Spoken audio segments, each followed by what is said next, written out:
Thanks for tuning in. We're Ace Comicals. I have with me my co-hosts Rahul Jani and Leon Everett. I'm Greg Driver. Let's get started.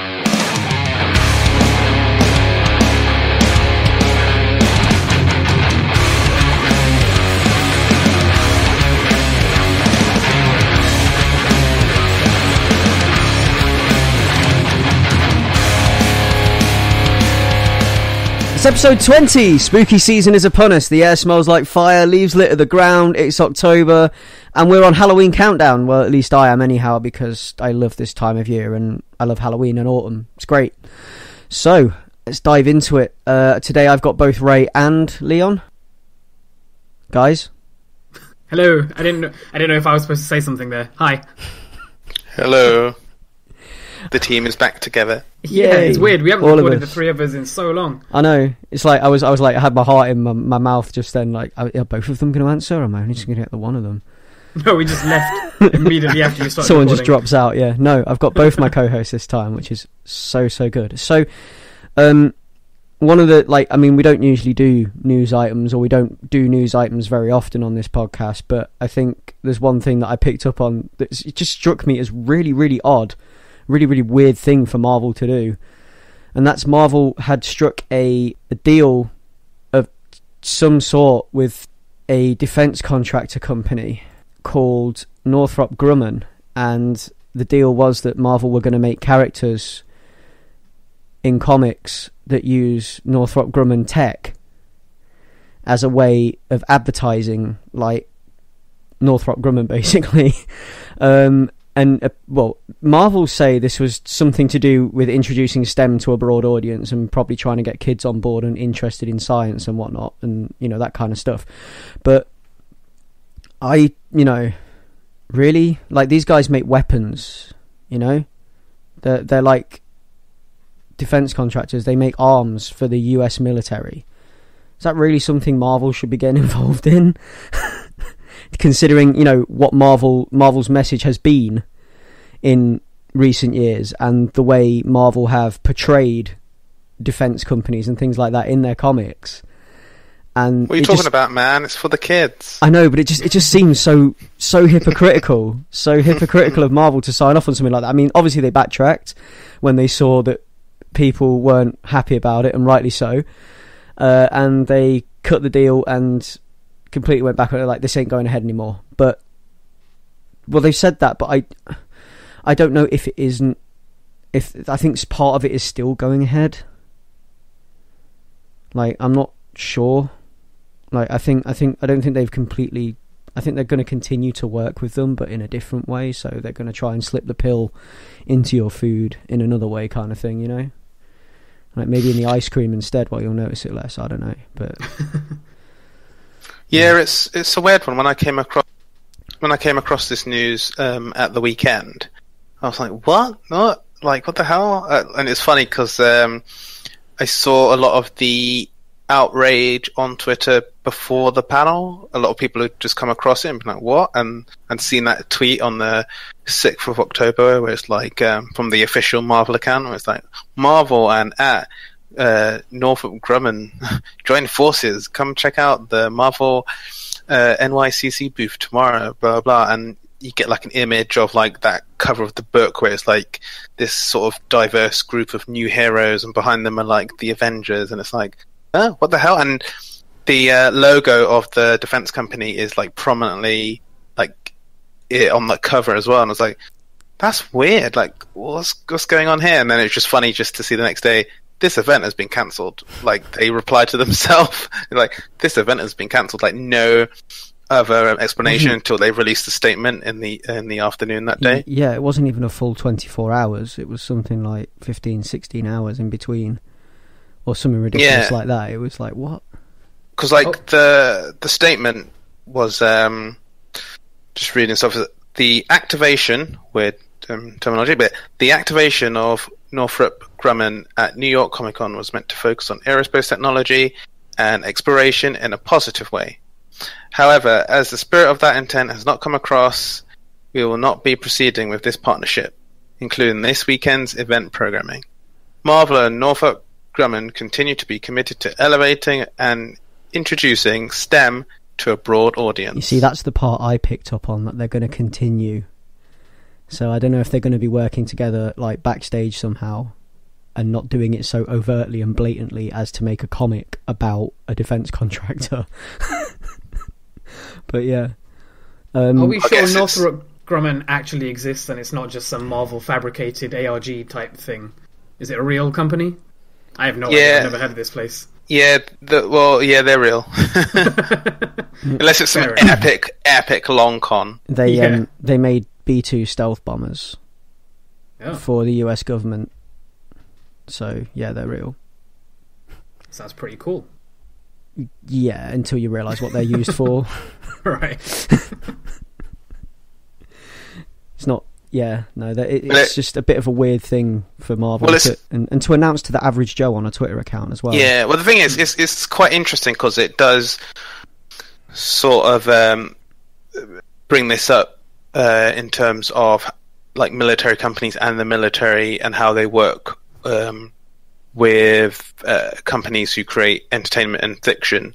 Like if you look in Hollywood, there's a long history dating back to the first Oscar winner, Wings, of the military providing equipment, providing vehicles and stuff for use in the film. And the benefit of that for producers is that it's free equipment, flown by pilots for free, so it's like a lot cheaper than having to go privately with that stuff. So I remember it being quite notable if the Michael Bay Transformers movies, where like he put a lot of those movies out under budget because he was able to. He's pretty buddy with different branches of the military. I think it was the Air Force and maybe the Army.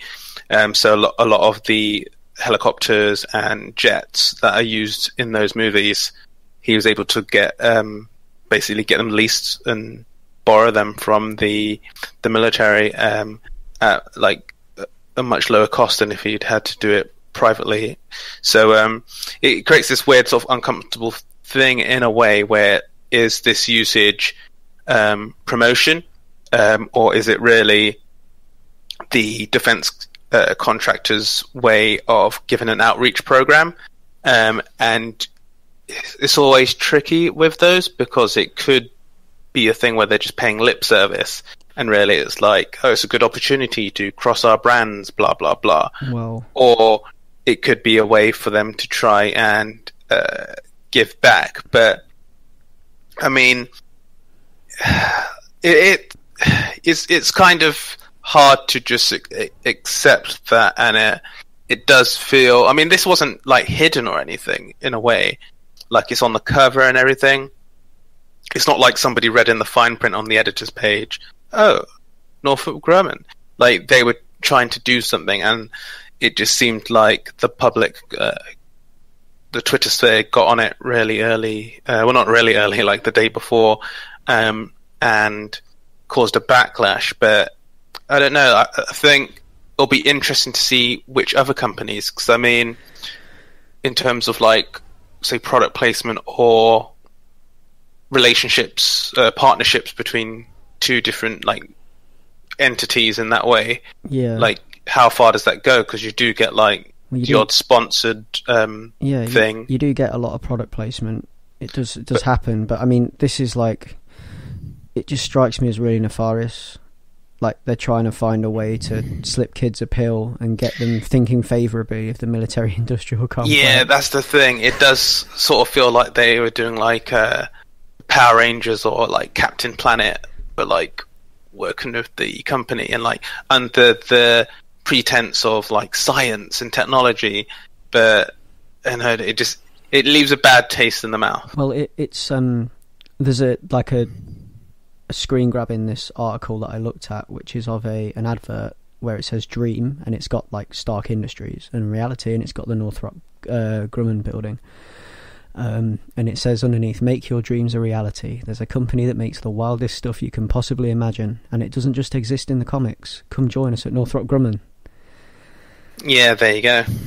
I saw that as well. Yeah, and like it just feels really, really dark and a bit, you know, I don't know, I don't like this whole, like, it's like getting kids kind of brainwashed, and because I remember years ago there was an advert I saw at the beginning of a video on a video games website where it was like an advert for getting people to sign up to join the military, and they referenced Call of Duty during the advert, like, I used to play a lot of Call of Duty and whatever, and now I'm doing this kind of thing, I'm doing it for real. They used it in that kind of way, which this feels, to me, it's just like bringing that back up again. I'm like, okay, yeah. No, it doesn't come off well. I mean, I guess now it's DC's turn. Yeah, I'm waiting for them to disappoint me now. But they've been doing a pretty good job recently, actually, of not disappointing me. As you can probably see from my list of things that I've been reading. But we'll get to that in a moment, because the first thing I've got on my list is a book called Lopper. So I've got like the entire sort of first arc here, which is like the first 5 collected in a big book. It's called Lopper and the Island, or a Plague of Beasts. So I'm late to the party with this, so I've got like the first trade here. This is a story about a legendary warrior called Lopper. People call him Lopper, but he prefers Norgal, which is his real name. And he turns upon this island, and he's an island full of monsters, and he basically gets contracted to clean up the island. Simple story. There's a big evil wizard guy at the end that he has to kill. It's a really, really, really cool book though. I love like some of the monster designs and stuff in it. It's like really got this kind of like real cartoony feel, but at the same time, it's the action, the way they draw the action and the way it flows, it's just beautiful. And there's like whole sections of action, like pages where there's no words, and it's just sword swinging and stuff like that, and it's great. And he takes on all kinds of beasts, and the humour in it is quite spot on as well. And it's got this whole kind of like sword and sorcery feel, but it actually feels fresh because it's got like this real abstraction about it and this cartoon look. What I really like as well is he's got this head, the head of this blue witch, Agatha, that he carries around with him. And she's like, he hates this head, like, because she just will not shut up, and he does all kinds of weird things to it, like when he goes into there's a part where he goes into someone's house and there's a barrel of water outside, and he's like, just leaves the head in the barrel of water. Like, obviously she can't drown because she's already dead, but he's just like torturing this thing, and she's like kind of helping him at the same time. So reluctantly they're a team, but he won't leave this head anywhere because it's like a powerful magical object basically. So he can't leave it anywhere. He's kind of stuck with it. He doesn't want it, but he's stuck with it because he slew the witch, and now the head's still alive, and it's got powerful magic. And I just thought this was a really cool book. I really enjoyed it. Have you guys ever seen anything of Lopper about, or ever seen it on the stands? Because I think the new Lopper stuff has just started. I think number 7 hit. No, you've mentioned it a few times, but I've number never 6 actually... number 7 hit recently. Ah, yeah, no, I've never actually caught it on the shelves. So, what's the art style like? Well, as I said, it's got like this kind of cartoon feel. It's kind of abstracty and cartoony, but it's like really dynamic, and the action just, like I said, flows really well. And there's like these whole really cool sequences where there's like a double page spread, and it's just like an action shot, and there's no need for any words. It's just all described so perfectly. It's like looking at like a manual for actions about how to complete something, like you go this way, that way, then this way, and it shows you the person each step of the way through. It's got that kind of look about it in places. Like there's this double page spread where he lops a head off a giant wolf, and it's just got like step by step every movement he makes and how he does it, like jumping under the wolf's underbelly and slashing it underbelly first, and then diving up over its head, doing a somersault, cutting its head off at the same time, and then sliding down its back and jumping off its tail. It's incredible. And like I said, the story's great. He's and it's got like a real twist at the end as well, and it like does like this whole flashback thing and everything, and There's really cool giant monsters, and it's just so perfect. And I'd recommend it to anyone that's this way inclined, basically, that likes sword and sorcery and likes. It's quite, it's not too heavy either. It's not too heavy reading. It's quite a nice little book. So I'd recommend it to anybody who's that way inclined. The humour in it as well, it just keeps it from getting dry and stops it from being, because sword and sorcery sometimes, if you it can be quite dry because it has like a certain look or a certain feel about it, and it just follows that kind of one road that's already well trodden. Yeah, I know what you mean. Because the humour sort of brings you back out of it and reminds you that it's like a story, and a cartoony type story, and it's just like, okay, yeah, fine.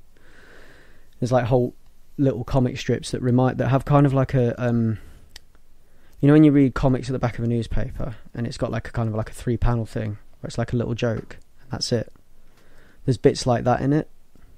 I mean the funny pages? Yeah, the funny pages, yeah. There's like little sections where it's like a 3-panel bit of the head talking and things like that, and it's just great. It's just like a little joke, and it just kind of brings you back out of it and reminds you that it's not trying to be this big serious sword and sorcery thing. It's just fun. It's great. It's great for that. So I'd recommend that, and I think I might actually have to start reading Lopper and picking it up off the shelves, or maybe I'll wait for the second trade to be collected. But yeah, it's great. I'd recommend it, definitely, 100%. So what have you guys been reading, Ray? Yeah, so I picked up Vision Volume 1, which is titled Little Worse Than a Man. I think, Leon, you've read this as well, right? Yeah, I have.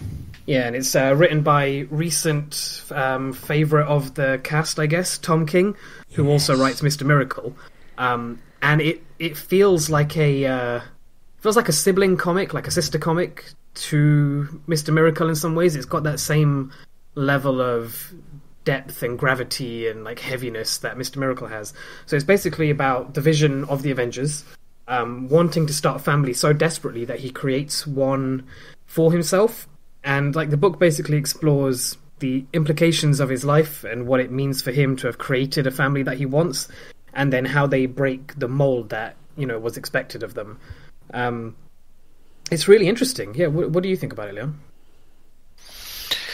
Yeah, I mean, what you say, I agree with. It does feel like a sister comic in ways, and it's interesting reading it again now, being 2 issues into the Mr. Miracle run. There is a definite connection in terms of using these not really obscure, but using these sort of B or maybe C tier characters who are somewhat different from those around them and are dealing with quite unique problems that are very specific to them and how they exist. And I don't think it's any major surprise that the design of both characters are quite similar in terms of like bald sort of, well, when the mask's on for Mr. Miracle, but yeah, sort of bald characters who like their face is all one color, and they're trying to relate with the people around them, and they're different from everyone around them.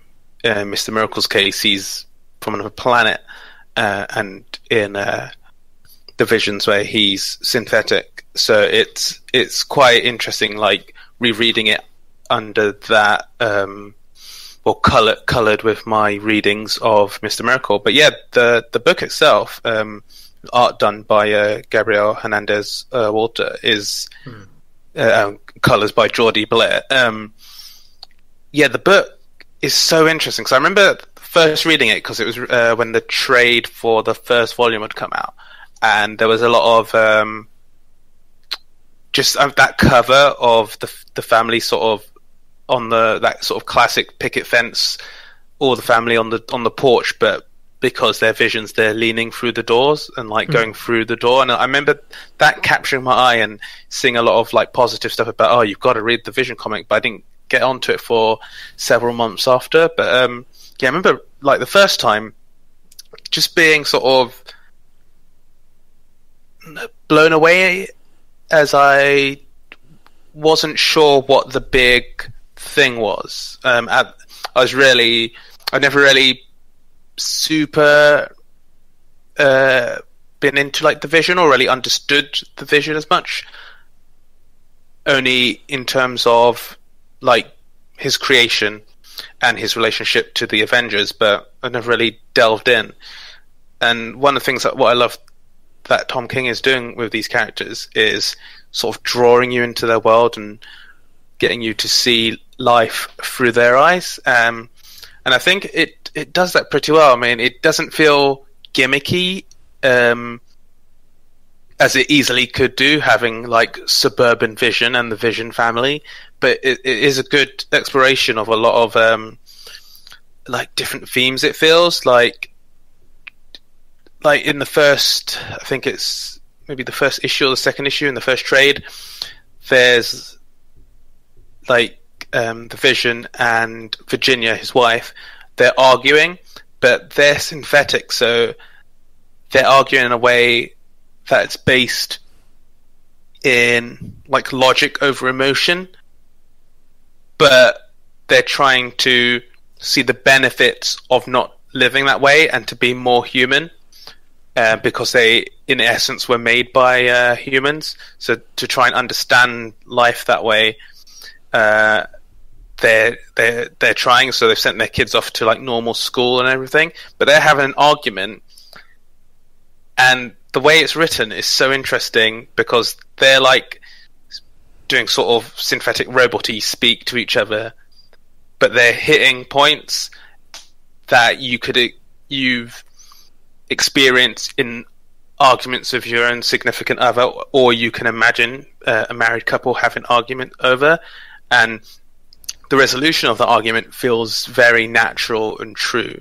And I think it's such a good way to sort of hold up a mirror to us by using people who aren't as human as us, and using that to explore our humanity.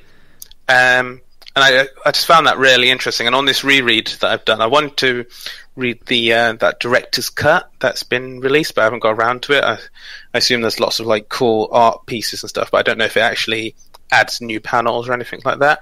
But yeah, just reading this, there's a lot of like cool themes in there that I thought were quite nice. So like the Visions, because they're like their skin's different color and they look sort of odd and they can fly and have powers, there's a lot of cool sort of parallels made between like the immigrant experience in a way, or like being the only sort of person of color at a school, where everyone's sort of gawking at them, and some people find them like interesting and a novelty, being the only people like this in the neighborhood or at school.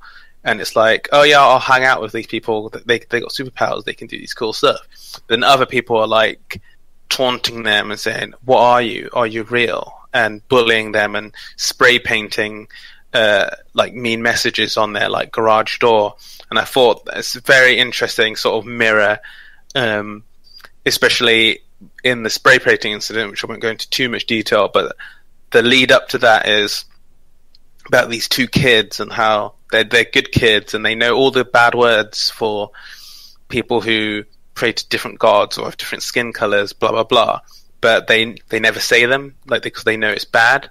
But then in this instance, they wanted to hurt these people, and so they Googled bad terms for for like synthetic or robotic people, and it's just like, it is a kind of interesting way to sort of express that idea, how it's not about, things like that aren't about people who are evil.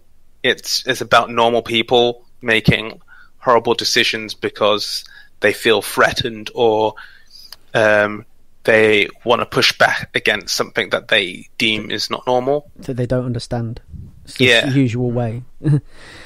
Something, if people don't understand something, they just instantly leads to like anger and fear. Yeah. But like I think it's interesting. It's a really good exploration of humanity. I mean, the broad premise of it is that the Vision is the Avengers liaison with the White House, so they've moved to Virginia, just outside, and like the Vision like flies in and works with the president, debriefing him and all sorts. But it's cool because it just relates that experience, which is a sort of almost supernatural. I guess it is supernatural experience, but like adds a lot of this weight to it. And in terms of like bad guys or antagonists, it's not exactly what you think, and instead it just becomes like you could remove the fact that it's the visions and the powers and stuff, and it just be about humans, and do a very interesting take using what's happening in the story. But I think the fact that it is the Visions adds an extra layer and makes it, ironically but perversely in a way, it makes it easier to connect to. And I really like it. I've only ever read the first trade, so on this reread I'm hoping to read more. Sorry. To sate me in between issues of Mr. Miracle. Ration yourself, man. God. Yeah, it's hard, man. Don't but yeah, no, I'd definitely recommend it. I mean, what are your thoughts, Rahul? Yeah, I mean, you basically covered a lot of the things I was thinking. I mean, one of the things I like about the way Tom King writes is that he writes with a lot of symbolism, like almost heavy-handed symbolism with lots of like navel gazing, asking the grand questions without really answering them and leaving these open questions. But I really like the way he does it. It never feels too forced or gimmicky. He's always asking these questions that, I don't know, tie in to the broader themes of what it means to be human in a non-human body. That thing you mentioned about the like finding curse words for how to describe these people that the kids, they're new to them. That's one of my favorite moments in the book, because it's like they've gone. It's not something they've picked up through society. How you can learn how to hurt somebody with words based on the color of their skin or based on where they're from. But they go out of their way to find this language that's harmful. And there's just some really nice or interesting touches like that. Like, I like the way that Tom King writes his characters as well. There's especially the side characters. Like, there's the people in the neighborhood, and you don't really get to learn much about them except through their art style and the conversations they have with each other, and then very minor parts of narration, which is a really interesting framing device, which I don't want to spoil because it does some clever things there. But you get these brief glimpses into the type of character they are. You get to see these things that you wouldn't normally know about a person unless they revealed it to you themselves. For example, like there's one of the slightly stuffed shirt neighbors. One of the things we learn about him is that he likes his hot wings a little too hot for his taste, and like what that informs about a person. And this is what I mean about the open-ended thing. Like, it doesn't explicitly say anything about this guy, but you can kind of infer the kind of character he is and the kind of ego he has based on these little things. And it's just stuffed full of little moments like that, and I think that's one of my favourite things about the writing in this. Yeah, it's got this whole like darkness in suburbia vibe about it. A little bit, yeah. And you've got I think the difference between the two is the fact that this being commentary on family life and suburban life and everything else, and the Mr. Miracle is about mental illness. So that's what I got from the two. As in, like, just like a hot take of the when I compare the two. Mr. Miracle, very similar writing styles, but Mr. Miracle about, obviously it's the same guy, but Mr. Miracle it's like probing mental illness and how people deal with mental illness and being functionally depressed and things like that. So still being able to do what you need to do, but always having this thing eating at the back of your head. Whereas this Vision book is more about like darkness in the sort of like darkness behind the curtain in suburbia kind of thing, like what happens behind closed doors and the weird things that people do and the weird ways that people live, and the way that like And kind of the lengths you go to protect your family. And also and there's this whole... the slow breakdown of his family who are synthetic and they have memories and desires that he's basically implanted into them, or they don't really understand where it comes from. Yeah. So it's all very, very strange. But it's very, very good. Yeah, very good. Highly recommended. Indeed.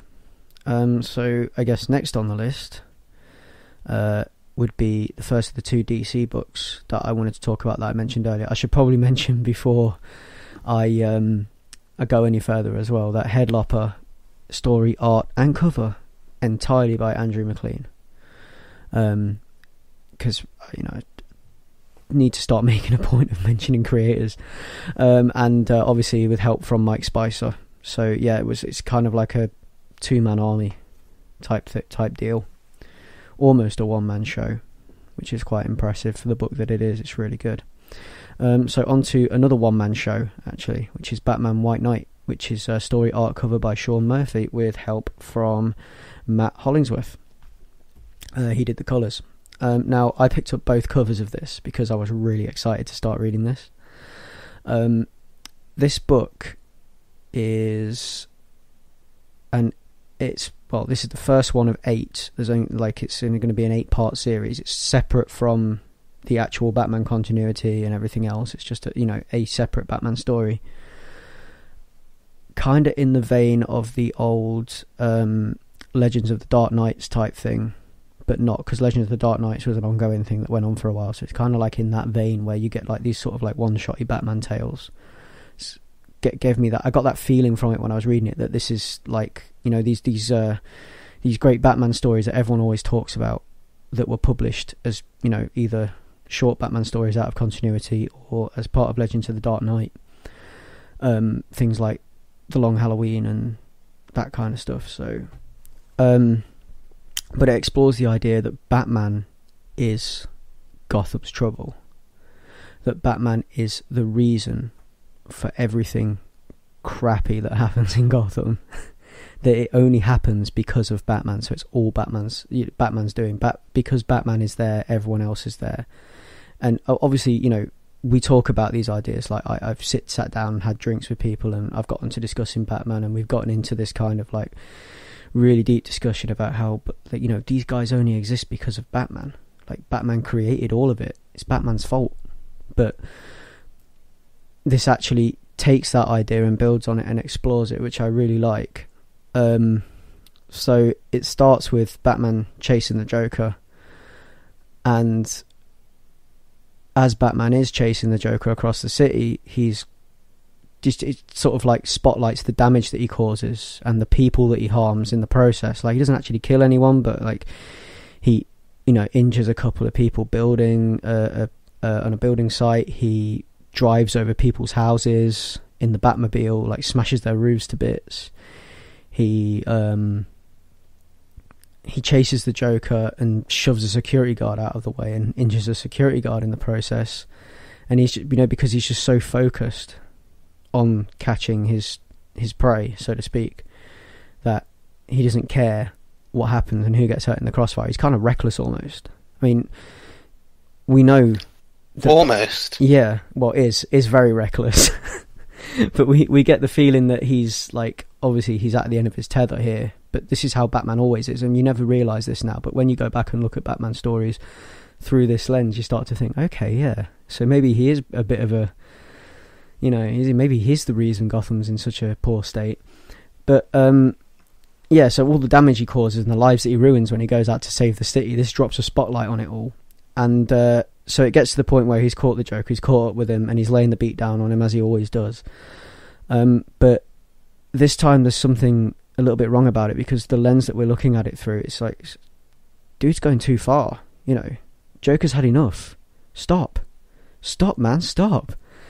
Someone's filming this, and the film gets released, and it goes like viral, and as in the modern age, people pick up on things and they end up on social media and they get spread about, and you end up with two polarized groups usually on either side of an argument, and the majority of people want to defend the Joker. They're like, wait, this is like another case of police brutality and everything else, and they want that they're enraged and they're calling for the GCPD to be investigated for police brutality.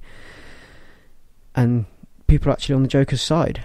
It also explores the idea, like, what if the Joker could get better? Like, when Batman chases him down, he chases him into like a place where they've got some pharmaceuticals in storage, some pills. Batman, in his fit of rage, just dumps an entire box of pills into the Joker's mouth before leaving him to the police, and this is all on film. But these pills, we don't know anything about the dosage, don't know what kind of pills they are or whatever, but for some reason when the Joker wakes up from this beatdown, he's not the Joker anymore. He's normal average Joe. He's Jack Napier.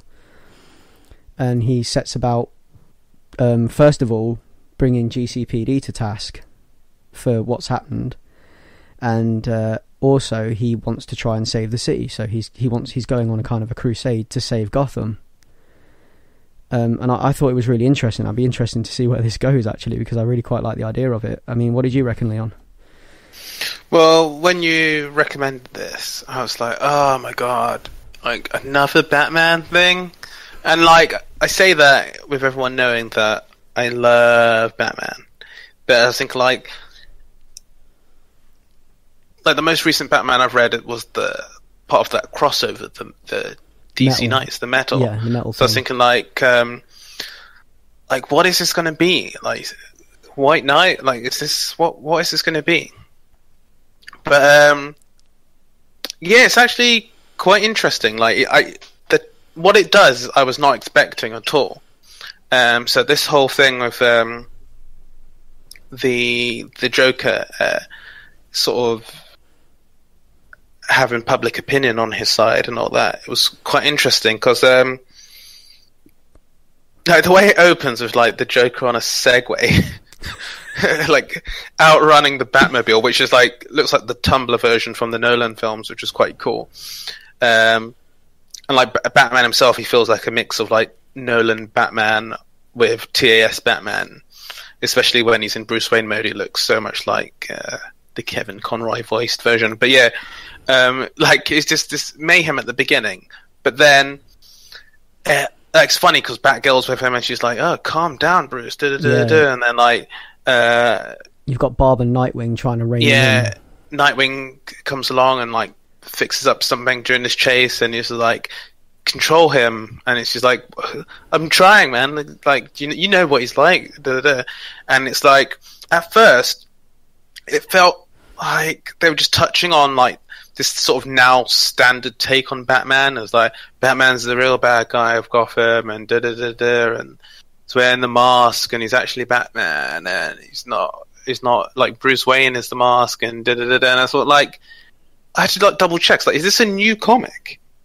at the beginning? Because I was thinking like it feels like this is stuff that just been covered again and again, but they do start to take it to slightly more interesting places, and that's what I quite liked about it. Though, yeah, I'm unsure,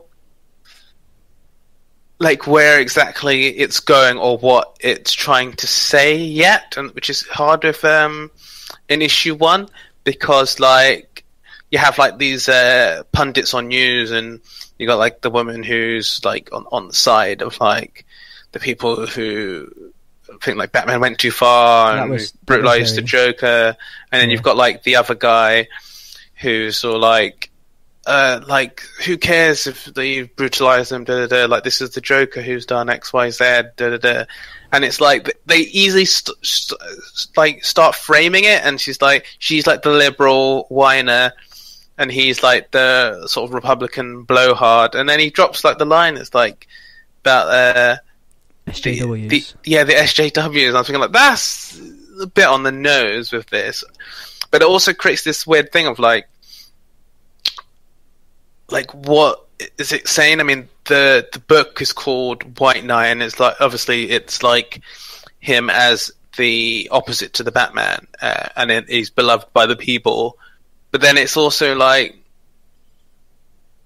in the parlance of like social discourse online, the whole thing of being like a white knight and like swinging into arguments that to defend people even if often not for altruistic reasons, but just to dive in, be a hero. So it's like it's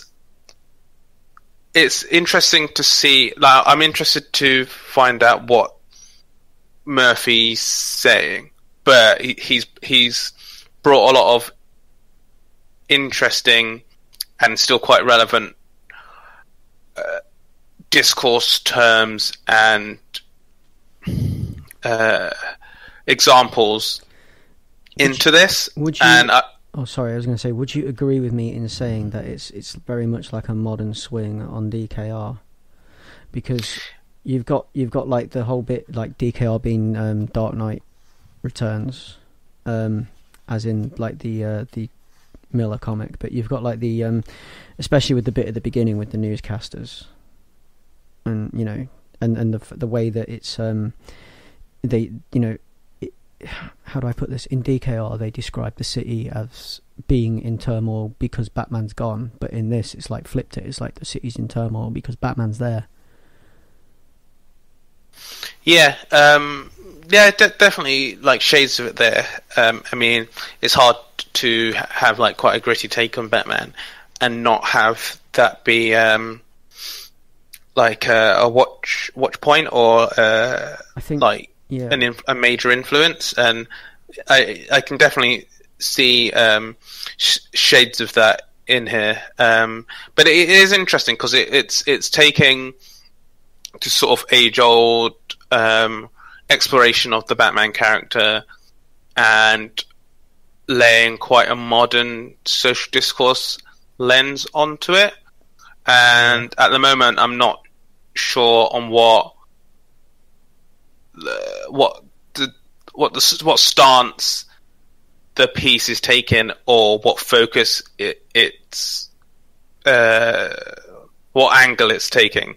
But so far, it's like definitely a really interesting read, and it is one that I would like to follow because it's quite an interesting idea of like the Joker basically being on the, like taking everyone to task, and in a way it sort of flips things, because I mean, yeah, like they are vigilantes, and like it's always been a weird, uncomfortable relationship having GCPD unofficially working with the Batman, but in this it's so stark as they're just standing around and he's beating the crap out of him and they're just like choking him with pills. Yeah.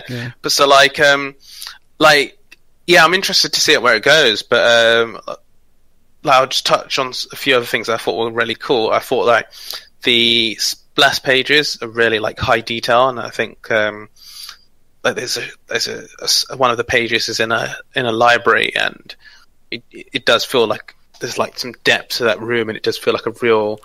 Oh, that library bit's brilliant. Yeah, it does feel like they're just surrounded by every book under the sun. But what I really like is the sort of, it's a mix of like grimy colours, because there's no like high vis or anything like that at all. Instead, it's all like browns and greens and greys, but it's done this really cool high contrast style, which just looks really it's really striking, and like scenes at like jail or Arkham or whatever they were, like the way they're done, where like, the shadow is like just outside of you. I thought like the shadow is the image is framed just by like the outline and where the light stops. I thought it was really good. So I really like the look of the book, and like I was saying before, I do love the little influences from other Batman stories in the past. So yeah, I'll definitely recommend that and stick with it, and we'll see how it goes. I mean, future issues I might have some stuff to say about what I feel about the stories, but we'll see how it goes, because for the time being, I'm going to be checking it out. I'm definitely going to stick with this 100%, because it's Batman. But what I'm enjoying about this as well, the other thing as well that kind of ties it back to Dark Knight Returns is even the Batman design, like the chest symbol and the way they draw him, like the build, even down to like the stubby ears on the cowl. And the Batmobile it's kind of like a cross between the Tumblr design and also the TAS design, the animated series one, because it's got like the whole kind of long front type thing going on with the engine, like hot rod style engine at the top and everything. And then the back with like the sort of fire and the lights. Yeah, it's quite TAS. Yeah, I really like that. But no, yeah, I really enjoyed this book, and I went out and bought both covers because both covers are beautiful. Wait, so is the second cover the one which kind of looks sort of Exorcist-like, where you've got the back of the Batmobile and then Arkham on a hill or something like that? Like, I think that was another piece of art for it, but the two covers that I've got that got released, there's one with Batman standing on top of the Batmobile, and it's all spray painted in Joker paint with like "You had your chance." Yeah. And then the other one, which is the main cover, is Joker and what I think is Harley. Yeah, that's one I had. Yeah, because I was like, is that Joker or Bruce when I checked it out? High society Joker and Harley. And underneath that, you've got the Joker's face looking pretty menacing. But yeah, that piece of artwork was awesome. The Exorcist Star one, I quite liked it. I like these kind of like premium. I couldn't call them premium Batman tales, though. You know, like Batman Europa and all those kind of thing. I quite enjoy those, where they do like these little limited series. They're always really good, and they always give me something cool to read. The next one was another Batman book. But this is like, again, because I've been doing this every show. I've been doing a Dark Knights book because I'm really enjoying this event. So this one is it's another Dark Knights book. It's Batman the Dawnbreaker. Now, previous week, because I didn't talk about last week's comics. So previous week we had what would happen if Batman was given the abilities and powers, or should I say augmentations, of the cyborg. And it also deals with Batman's reaction to losing Alfred and the way he would deal with that if he was making poor decisions. I mean, it's not like Batman ever makes good decisions all the time, but he usually makes a bad decision and still comes out on top somehow. Because he's always got like an ace up his sleeve or a trump card. But these books are exploring what would happen if Batman made bad decisions, and these bad decisions went bad, like real bad, like universe-ending bad.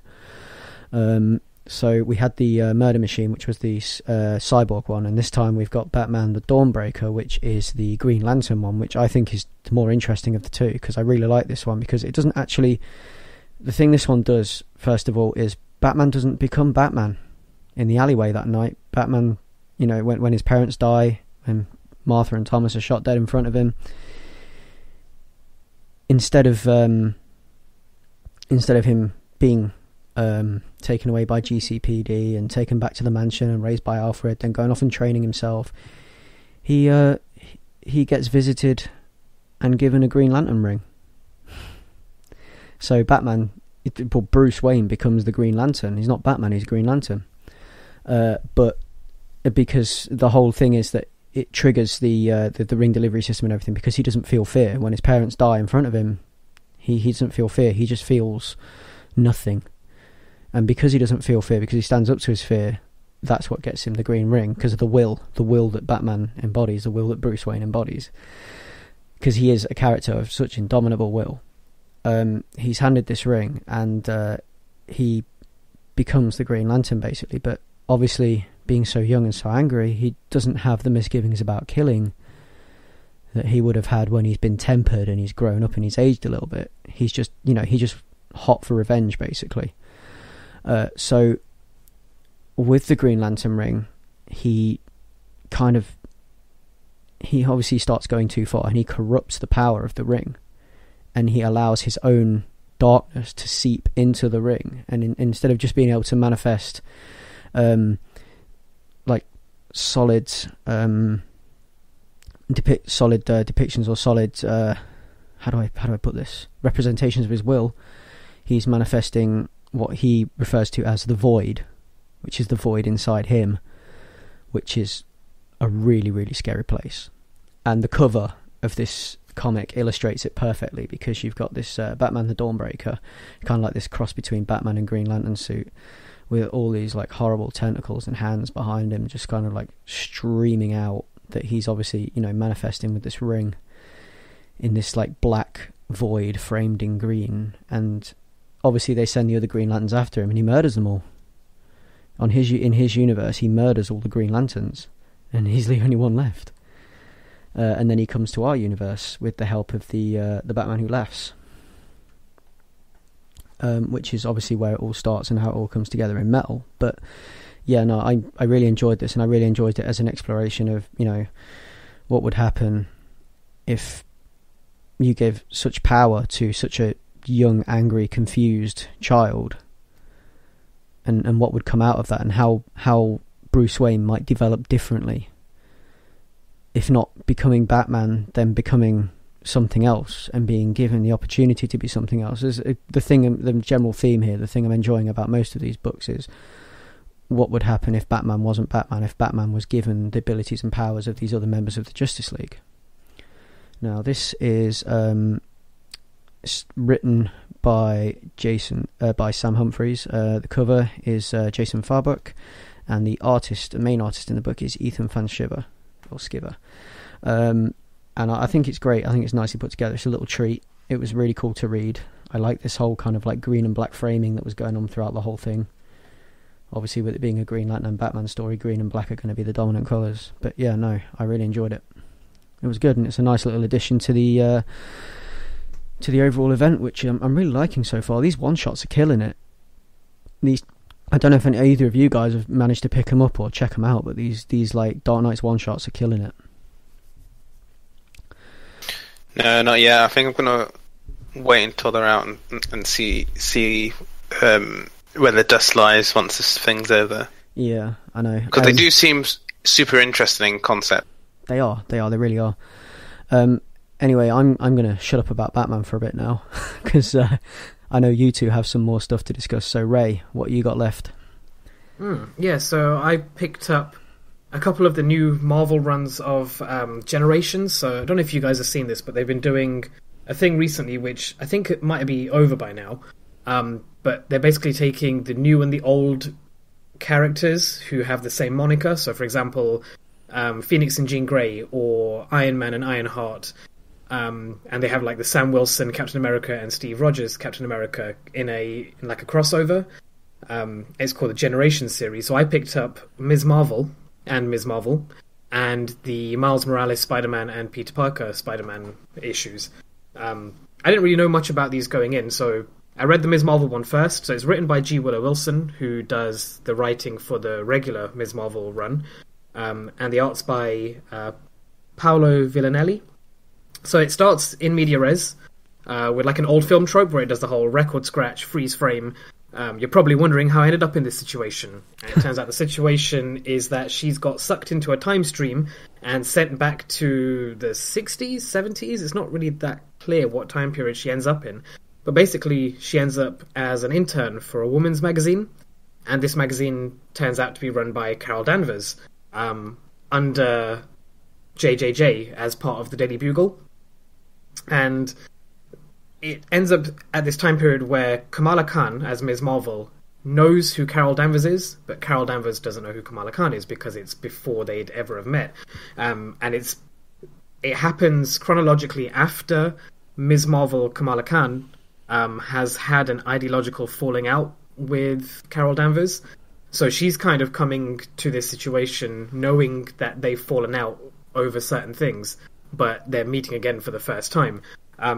So it turns out this magazine that Carol Danvers is running is struggling to reconcile what to write about, so whether they should be writing about progressive women's lib stuff, career advice, or whether they should be writing about makeup tips and weight loss. And so after a few supernatural setbacks and like back-to-back fighting with both the Ms. Marvels, Kamala finds or provides a really timely, as in our time, 2017 timely solution to their predicament about what to write about. And it's all really heartwarming and positive, and it's very, very G. Willow Wilson in that regard. Like, it's very positive in that usual way, and I really liked it. And without giving too many spoilers, like, it ends with a really progressive message for today, like through the lens of this time when women were fighting for a change. I mean, yeah, that's it. If you want a really nice, positive story about these two characters meeting, then that would be it. The thing with it is, like, the art style's got a really cool, grainy, sepia 60s, 50s, 60s, 70s, whatever vibe, as though it's shot through these, like, aging Polaroids. But everything's just a little bit off. Like, you can't reconcile which time period she's in. It all feels a little bit anachronistic. Like, for example, she lands in the middle of New York in the 60s and then immediately goes to a shop to try and buy clothes to fit in, and she pulls out, like, a dollar bill from her sleeve, which clearly must be from, 2017 or current timeline, and they just accept it without any questions. So I kind of didn't understand what the setting was. And so I went on to read the Miles Morales and Peter Parker one, and so the Spider-Man one starts with Miles waking up in a high school bathroom in the old Spidey art style. So think the kind of thing that they replicate in Spider-Man Blue, where it's harkening back to, I think it's the Golden Age Spider-Man, where Peter Parker's got the yellow coat, the swept back flat top hairdo, and like Harry Osborn's got that wavy orange and black thing going on, right? And it all looks very 60s again. And then you realize it's, like, deliberately anachronistic. So Miles bumps into a younger version of himself referencing a 2008 movie. And it's all kind of like, it has the art style of a particular time period harkening back to the original characters, but with details that are from contemporary times. And, like, so when he bumps into himself, it's a really sweet moment of reflection of of Miles Morales seeing himself as a child, but with this art style of the old Spider-Man. And then he bumps back into Peter Parker, who explains that the day that they're living right now is the day of one of the most famous Spidey stories, and I don't want to give that away, but it's really clever how it's deliberately messing with the time period, and it's not so much going back in time chronologically, but it's going back to a style. So it's not so much going back to the 1960s, it's going back to what the 1960s were presented as in the comic books. It's a really clever thing. Like, I don't know, it's just interesting, all these old school things. The art style for the Spider-Man one is really odd, because it has this old school layout where it has these, like, huge white gutters where it feels like they've not really pieced it all together correctly. I don't know, and it has no narration, unlike the Kamala Khan one, which has Kamala Khan narrating her story. This one has no narration, but it's, like, deliberately ham-fisted exposition in a way that makes it reminiscent of, like, old school comic stories. Yeah, I'd recommend it if you just want, like, fun referencey, Marvel-y stuff. I quite like these two. I'd be interested in checking out the rest of them as well. I did think the whole concept looked interesting. The ones that I'm looking to read myself when I get round to it, because I get so much to read, that, like, sometimes I have to, like, put things on the back bench, and unfortunately really good things get put on the back bench because I don't even think about it. I just, like, right, I have to miss that and that because I want to read this. I'm really invested in this DC event right now, so that's my main thing. But, like, the ones that I wanted to check out from these Generations books was the Thor one, and I wanted to check out the Iron Man one as well, actually. Yeah, the Thor one seems interesting because it's the unworthy Thor and the mighty Thor. But yeah, I think if they ever, I'm sure they will, if they get round to printing all of them as one block volume, I'll definitely buy that. They'll collect. But for now, definitely. But for now, I've picked up the 2 issues that I was the most interested in. So. Yeah, they'll collect it. It'll be in a swanky hardback, and it'll cost a lot of money, but we'll buy it anyway. So, I guess that wraps us up. Has anyone else got anything else they need to mention or talk about? I think we're done, aren't we? Looks like it. We're at the end of the list. So we're going on to what we're looking forward to now. So 11th of October, which is this week, which is when this podcast goes out, we have Met Cadet U3 on the stands. We have Mr. Miracle number 3 on the stands. We have Miss Marvel number 23 on the stands. We have Retcon number 2. Bombshells United number 3. Bombshells United, Ray, you're reading that, aren't you? I've started picking them up, but I've not actually started reading them, but they've been highly recommended by a friend of mine who I've started dragging to the comic book shops. And it's one that she's picked up and has said a lot of good things about. So I've seen covers and things, but it's not been something that has been on my radar too much. So I just wondered, like, kind of what the deal is with that. So you've got Dark Knight's Metal number 3, Detective Comics number 966, which I bought the last one, 965, because it was like some really interesting, cool Tim Drake story that kind of explores the character Tim Drake and his motivations for becoming Robin and things like that, which I thought was really interesting. So I'll be picking up this because this will be part 2. I've got a Tomahawk Zero, which is an interesting thing, as it's like a deluxe oversized collection from Image Comics, published collecting the Tomahawks stories that were published serialized in Heavy Metal magazine. It's by Donny Cates, which is your guy from God Country and Redneck, which are things that I've talked about a lot. And it's going to be collected in full colour, and it will be available on Wednesday. So that'll be something to pick up, because that looks really, really insane and out of this world. You've also got Redlands number 3 and Scales and Scoundrels number 2. So Redlands has been really cool so far. I've been really enjoying that book. And Scales and Scoundrels, because obviously it's just like a really, really fun fantasy D&D book with really, really nice, cool artwork. I really like it. 18th of October, which is next week, you've got John Wick number 1, Shirtless Bear Fighter number 5, which is that the conclusion? I think it is, isn't it? Not sure. I think that's the conclusion of Shirtless Bear Fighter. Captain Phasma number 4, which has been really cool so far, actually. As like a sort of standalone type Star Wars story, bridging the I can't remember the names of the films now. It's number 8. Is it number Force 8? Awakens, No, it's number 7. Jedi. It's not number 8. It's number 7. It's bridging number 7 and number 8. Yeah. Oh, God, Star Wars, man. You just use numbers. You've got The Beautiful Death number 2, which is something I think you two have been reading, isn't it? That's something that I picked up, and I did want to talk about the number 1 for that, but I didn't get as far into it as I'd have liked in time for the recording, so I'll be sure to be talking about numbers 1 and 2 together next time. Curse Words number 9. Oh my God, Curse Words. This book just gets better and better and better. And Kill the Minotaur number 5, and Kill the Minotaur, another book that just gets better and better and better. Apparently that has a movie deal now. Oh, cool. Yeah, there was a thing I saw about them apparently aiming to make a film out of Kill the Minotaur, which I thought was pretty sweet. But we'll see, shall we? We'll see if it lives up. We'll see if it lives up to the comic, because the comic is fantastic. But yeah, so we don't have any questions this week, which is kind of a bummer. So please send us questions. We like questions. It's annoying when we don't have questions. And I guess that wraps us up, doesn't it? Because that wraps us up. So that's been Ace Comicals number 20. Thanks for joining us. You can find us on Facebook under Ace Comicals. You can find us on Twitter at Ace Comicals. You can find us on WordPress. We have a blog, which is acecomicals.wordpress.com. You can find Ace Comicals at www.acecomicals.com, which is kind of the hub for everything we do. We're on Instagram as well, again under Ace Comicals. You can find me on Twitter under @Batto, that's BATTOU. Ray, where can we find you? Yeah, on Twitter as well, @Monkeh, so that's MOONKEH. And Leon?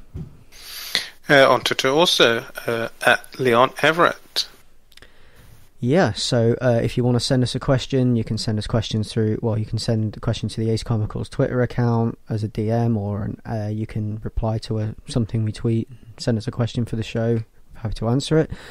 You can send us questions to a Facebook message. You could send us a question to acecomicals@gmail.com if you prefer email. You can also leave us some feedback on the actual Ace Comicals website. You can send us a question that way, I guess, if you wanted to. But yeah, so please leave us feedback, send us questions, give us a like, give us a follow, check us out. Ace Comicals, over and out.